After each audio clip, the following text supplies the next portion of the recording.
আয়নাঘর, এক আয়নাঘর দেখালো সবাইকে, গ্রিলে নতুন রঙের গন্ধ, এক চেয়ার বানিয়েছে, সেটাও আবার চেয়ার ঠিক কিনা সে একজন পরীক্ষা করে দেখছে। এইভাবে মানুষকে ধোঁকা দেওয়া। এবং আমাদের জানি না, আমাদের যারা এই আন্তর্জাতিক যে সমস্ত খ্যাতিসম্পন্ন মিডিয়াগুলি আছে, তারা যাচাই বাছাই না করে, না দেখে, বা জাতিসংঘের মানবাধিকার কমিশন থেকে যাদের পাঠিয়েছিল তারাও কোনো কিছু যাচাই না করে রিপোর্ট দিয়ে দিল। আজকে আপনারা দেখেন বাংলাদেশের অবস্থা, পুরো জঙ্গি শাসন। প্রতিনিয়ত নারী ধর্ষণ, নির্যাতন, ছিনতাই, ডাকাতি, বাড়িতে ঢুকে যেয়ে সেখানে লুটপাট, অগ্নিসংযোগ করা। কোনো মানুষের কোনো মান সম্মান বলে কিছু নেই। প্রধান বিচারপতির কার্যালয়ে আক্রমণ করা, তার বাড়িতে আক্রমণ, বিচারপতিদের পদত্যাগে বাধ্য করানো, নির্বাচন কমিশন, পাবলিক সার্ভিস কমিশন, মানবাধিকার কমিশন, সব জায়গায় কিন্তু ওই লাঠিসোঁটা অস্ত্র। তারা কারা? সব ইউনূস বাহিনী, সমন্বয়ক, ছাত্র। এর মধ্যে কতটুকু ছাত্র আর কতটুকু অছাত্রকে ছাত্র সাজিয়ে এনেছে সেটাও একটা প্রশ্ন। ওই কিশোর গ্যাং, তাদের হাতে অস্ত্র তুলে দেওয়া। এবং আজকে জেলা উপজেলা সব জায়গায় একই অবস্থা। যে কোনো মানুষের বাড়িতে ঢুকেই তারা হামলা করতে পারে। ঘরের দরজা ভেঙে সেই ঘরের মধ্যে ঢুকে একটা নারীকে গ্যাং রেপ করা, তার কাপড় চোপড় খুলে ফেলা, সেগুলো আবার ভিডিও করে ছেড়ে দেওয়া। একই বাড়ির মধ্যে ঢুকে পরিবারের দুই ভাই, ভ্রাতৃবধূ, তাদেরকে আক্রমণ, 3 জন মারা যায়, একজন এখনও মৃত্যুর সাথে পাঞ্জা লড়ছে। এবং এটা একবার একটা না, এটা কিন্তু প্রতিনিয়ত এই ধরনের ঘটনা ঘটে যাচ্ছে। কিন্তু পত্র পত্রিকায় কোনো সংবাদ দেওয়া যাবে না। সব নিয়ন্ত্রণ, সব ইউনূসের নিয়ন্ত্রণে রয়ে গেছে। সাংবাদিকদের হত্যা করা হয়েছে 8 জনকে, 38 জন জেলে, সকলের বিরুদ্ধে মিথ্যা মামলা। 13টা প্রাইভেট টেলিভিশন পুড়িয়ে দেওয়া হয়েছে, বিটিভি সহ। আর তাছাড়া পুলিশকে হত্যা করে করে ঝুলিয়ে রাখা, আইনজীবীদের পিটিয়ে হত্যা করা, তাদেরকে কোপানো, তাদেরকে জেলে দেওয়া, তাদের বিরুদ্ধে মামলা দেওয়া। আমাদের মানে আওয়ামী লীগের কোনো নেতাকর্মীর পক্ষে কোনো আইনজীবী দাঁড়াতে পারবে না। সঙ্গে সঙ্গে তারা সেই কী বলে মব জাস্টিস, সব কিছু নাকি মব জাস্টিস। এখানে মব জাস্টিস নয়, এখানে হচ্ছে মব সন্ত্রাসী। এরা নিজেরাই সন্ত্রাস, নিজেরাই অপকর্ম করে, মবের নামটা শুধু জড়ায়, মানুষকে অপমান করে। সাধারণ মানুষ নিশ্চয়ই এদের সাথে থাকে না, কিন্তু তারা সেই সাধারণ মানুষেরকে উপর দায়টা চাপানোর জন্য কি মব জাস্টিস, আসলে এটা তো মব সন্ত্রাস, মব ক্রিমিনাল। এবং তারা কারা? সব একেবারে পরিচিত। শিক্ষা প্রতিষ্ঠানগুলিতে আজকে প্রায় 5 লক্ষ ছাত্রছাত্রী পরীক্ষা দিতে পারছে না। প্রত্যেকটা শিক্ষা প্রতিষ্ঠান দখল। ঢাকা বিশ্ববিদ্যালয় যান, চট্টগ্রাম বিশ্ববিদ্যালয়, রাজশাহী বিশ্ববিদ্যালয়, চট্টগ্রাম কলেজ, ওগুলি সব তাদের অবৈধ অস্ত্রের গুদামঘর হয়ে গেছে। কয়েকটা মাদ্রাসারও সেই একই অবস্থা। এবং সবই ইউনূস বাহিনী। তার টাকার কোনো অভাব নাই। তার বিরুদ্ধে আপনারা জানেন যে লেবারদের অর্থ আত্মসাৎ করার জন্য লেবারদের করা লেবার কোর্টে মামলায় সাজাপ্রাপ্ত আসামি হচ্ছে ডক্টর ইউনূস। তার বিরুদ্ধে ট্যাক্স ফাঁকি দেওয়ার মামলা, প্রায় 5টা মামলা দুর্নীতি দমন কমিশন তার বিরুদ্ধে দায়ের করেছিল। ক্ষমতা দখল করার উদ্দেশ্য ছিল এই মামলাগুলি সব এক এক করে প্রত্যাহার করে নিয়েছে। পাশাপাশি জনগণকে দিয়েছে লাশ, হত্যা, জেল, জুলুম, মামলা, হামলা, এই কষ্ট। আর নিজেকে নিয়েছে ম্যানপাওয়ারের ব্যবসা, ডিজিটাল ওয়ালেটের ব্যবসা, ও ছেলেকে আবার ইউনিভার্সিটি করবে সেই ব্যবসা, স্বাস্থ্যকেন্দ্র করবে সেই ব্যবসা। ওই পূর্বাচলে 4080 কাঠা জমি দিয়ে সে রিসোর্ট তৈরি করছে নৈসর্গ নামে। উত্তরায় 5.5 একরের উপর তার জমি, 9 কোটি টাকা দিয়ে কিনেছে ফ্ল্যাট। প্যারিসে তার বিশাল ব্যয়বহুল ফ্ল্যাট এবং সেখানে 2 ব্যাংকে তার শেয়ার। আমেরিকায় তার বিশাল সম্পত্তি, ল্যাটিন আমেরিকায় সম্পত্তি। কোথায় না সম্পত্তি, কোথা থেকে পাইল এত টাকা? যে ব্যক্তি 6000 টাকায় বেতনে গ্রামীণ ব্যাংকে এমডির চাকরি হিসেবে ঢুকে বিশ্বব্যাপী প্রচার করলো গ্রামীণ ব্যাংক নাকি তার নিজের করা। গ্রামীণ ব্যাংকে আমি প্রধানমন্ত্রী থাকতে 400 কোটি টাকা দিয়েছিলাম এবং ডক্টর ইউনূসকে দিয়েছিলাম গ্রামীণ ফোনের ব্যবসা। এই টাকা জনগণের কোনো কল্যাণে লাগে নাই, জনগণের জন্য ব্যয় করে নাই।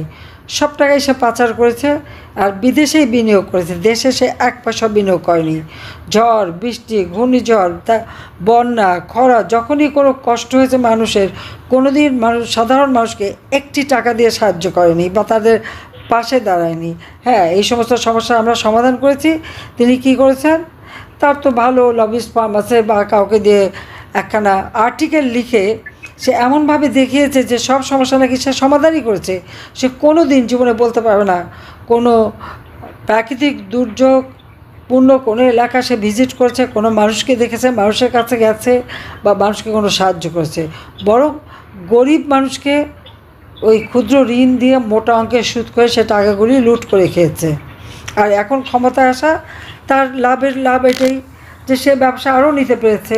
তো এই বয়সে এসেও এত টাকার লোভ, এত ব্যবসা নিতে হবে, তো দেশকে কি দিল? আর আইসিটিতে মামলা দেয়। এই আইসিটি তো যুদ্ধ অপরাধীর বিচারের জন্য করা। ইউনূসের কি অধিকার আছে? সে তো নির্বাচিত জনপ্রতিনিধি না, সে ক্ষমতা দখলকারী, অবৈধভাবে ক্ষমতা দখলকারী। তো অবৈধভাবে যে ক্ষমতা দখল করেছে, উপদেষ্টা মণ্ডলী করেছে, সবই বিদেশি নাগরিক। আমি জানি না এখন ডক্টর ইউনূস নিজে কয়টা দেশের নাগরিক, কিন্তু বাংলাদেশের তার পাসপোর্ট ছিল কিনা সেটাও সন্দেহ। যাও, সে এখানে তাদেরকে নিয়ে আজকে রাষ্ট্র চালায়, সংস্কার করে। তাকে সংস্কার করার অধিকার কে দিয়েছে? তার কি অধিকার আছে? সে কি জনগণের ম্যান্ডেট নিয়ে ক্ষমতা এসেছে? জনগণের অনুমোদন আছে তার? সে কি ইলেকশন করে জিততে পারবে? জনগণের ম্যান্ডেট নিতে পারবে? সেটা তো পারবে না। তাহলে সে সংস্কার করবে কি? সংস্কার সব কিছু নাকি সংবিধান বাতিল করবে, সব বাতিল করে দিয়ে সে সব দখল করে নেবে। তাহলে উড়ে এসে ক্ষমতায় জুড়ে বসা অস্ত্রধারী বিদেশি অর্থে, এবং ইতিমধ্যে আমাদের করিডোর বিক্রি করে দেওয়া। সেন্ট মার্টিন দ্বীপ এখন আর কেউ যেতে পারে না, তার যে কী অবস্থা কেউ বলতে পারে না। কক্সবাজার থেকে শুরু করে পার্বত্য চট্টগ্রাম একই অবস্থা। সব দেশ বিক্রি করা এবং তার ক্ষমতা টিকে থাকা। কোনো মানুষের প্রতি যদি দেশের মানুষের জন্য এতটুকু যদি তার দায়িত্ববোধ থাকতো, খুব বড় গলায় বলেছিল ক্ষমতা এসে সমস্ত রোহিঙ্গাদের তার দেশে ফিরিয়ে নিয়ে যাবে, তারা নাকি ওখানে ঈদ করবে। ঈদ তো দূরের কথা, ইউনূস তো ফেরত দিতে পারেনি একজনও। বরং ডক্টর ইউনূস আসার পরে আরও 1.5 লাখ রোহিঙ্গা বাংলাদেশে ঢুকেছে। সে যা বলে তা করতে তো পারেই না, আরও উল্টো করে। আজকে জঙ্গিদেরকে সমস্ত ছেড়ে দিয়েছে, আমাদের মান সম্মান ইজ্জত সব গেছে। আজকে আমরা দেখেন মালয়েশিয়াতে জঙ্গি ধরা পড়েছে, তাদেরকে তারা ফেরত পাঠিয়েছে। আর যারা একেবারে হাতে নাতে ধরা তাদেরকে সেখানে বিচার করছে। আর এখানে ইউনূসের উপদেষ্টা, আইন বিষয়ক উপদেষ্টা এবং স্বরাষ্ট্র উপদেষ্টা, তারা কি বলে দিল যে না, এরা জঙ্গি না, এদের সময় শেষ হয়ে গেছে, তাই ফেরত দিয়েছে। যেখানে মালয়েশিয়ার পুলিশের পক্ষ থেকে বলা হলো এরা জঙ্গি, আর সেইখানে এরা বলে দেয় কি? তো দেশের সম্মানটা থাকে কোথায়? তো এরা তো জঙ্গিদের নিয়েই তাদের ঘরকন্না, জঙ্গিদের নিয়েই তো তারা ক্ষমতা এসেছে, কাজে জঙ্গিদের নিয়েই তারা চলে। আজকে গণপ্রজাতন্ত্রী বাংলাদেশ এর সংবিধান 72 সালে প্রণয়ন করা, সেখানে হাত দেবার কী অধিকার তার আছে? ইউনূসের কী অধিকার আছে এখানে হাত দেওয়ার? তার তো কোনো অধিকার নাই। এটাই হচ্ছে বাংলাদেশের জন্য সবথেকে দুর্ভাগ্যের। আর একটার পর একটা প্রত্যেকটা জিনিস নষ্ট করে দিচ্ছে, মানুষের পেটে লাথি মারছে। কাজী এই ব্যক্তি সংস্কার করবার কি অধিকার তার? আজকে আইসিটিতে মামলা দিয়ে আমি নাকি কি আদালত অবমাননা করেছি। আমি কি বলেছি? আমার বিরুদ্ধে যখন 227টা হত্যা মামলা দিল, তা বললাম যে আমি কোথায় বসে হত্যা করলাম? আমি তো মানুষকে আরও সারা জীবন বাঁচিয়েছি, জঙ্গি সন্ত্রাস দূর করেছি। আজকে ইউনূসের সন্ত্রাস বাহিনী একের পর এক আওয়ামী লীগের নেতাকর্মী খুন করছে, পুলিশ হত্যা করেছে, আইনজীবী সাংবাদিক কাউকে তো বাদ দেয়নি। তা আমার বোধে 227টা মামলা মানে কি আমি এতজন হত্যা করেছি? তার মানে এতজন হত্যা আমি তো করি নাই, কারণ এত হত্যা করার লাইসেন্স পেয়ে গেছি। এটা নাকি আদালত অবমাননা করা। তখন আদালত কোথায় ছিল? আর কোন আদালত? যে চিফ জাস্টিসকে ইউনূসের পেটোয়া বাহিনী যে চাপাতি, রামদা, অস্ত্র, চাইনিজগুলো সব নিয়ে হামলা করে, তার বাড়ি আক্রমণ করে। আর আইন উপদেষ্টা আসিফ নজরুলকে যখন প্রধান বিচারপতি ফোন করে, সে বলে আমি কি করব, ছাত্ররা চলে যাচ্ছে, আপনি দেখেন কি করবেন। এটা একটা কথা হলো? সে নিজে উস্কানি দিয়ে পাঠিয়েছে এই আসিফ নজরুল। সে তো একটা মিথ্যুক।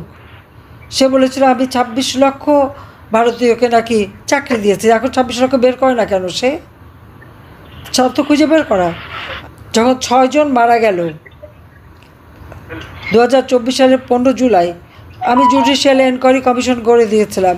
কই সেই কমিশনকে কাজ করতে দেয়নি তারা। অথচ মানবাধিকার কমিশন এক রিপোর্ট করলো কি 1400 লোক মারা গেছে।